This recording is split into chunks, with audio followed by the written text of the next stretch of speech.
Welcome to World News Today. Today's story comes from Washington Post.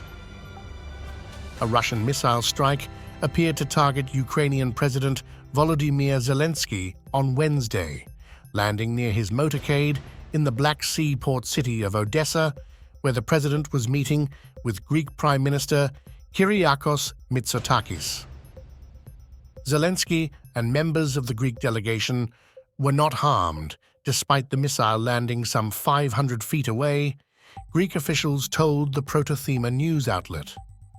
The Ukrainian presidential office did not immediately respond to a request for comment.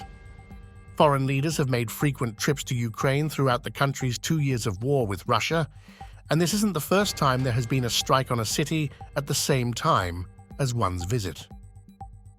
But Wednesday's incident stood out for how close the missile strike was to both Zelensky and Mitsotakis, what some Western leaders condemned as a new low for Moscow, which has committed thousands of atrocities against civilians throughout its invasion.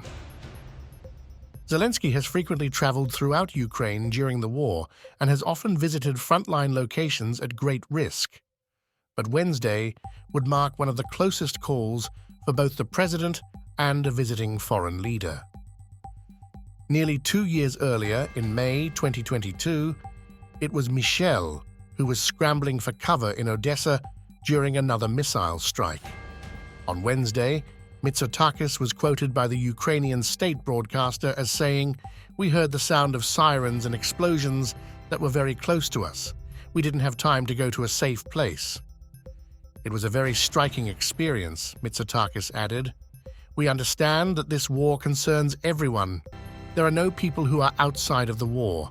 War spares no one, and Ukraine is resisting barbaric force. It's different to read about the war in the newspaper and to feel it, to hear it with your own ears. The world has enough missile defense systems to protect against Shahed drones and missiles," Zelensky said in a recent address on his social media, referring to Iranian-made attack drones used by Russia. And delaying the supply of weapons to Ukraine, missile defense systems to protect our people, leads, unfortunately, to such losses. Though Zelensky didn't specifically refer to the United States, Ukraine's largest donor of weapons, a new security assistance package from Washington, has been stalled in Congress for months. Thanks for watching this video. The sources can be found in the description below. Subscribe for more daily news from across the world.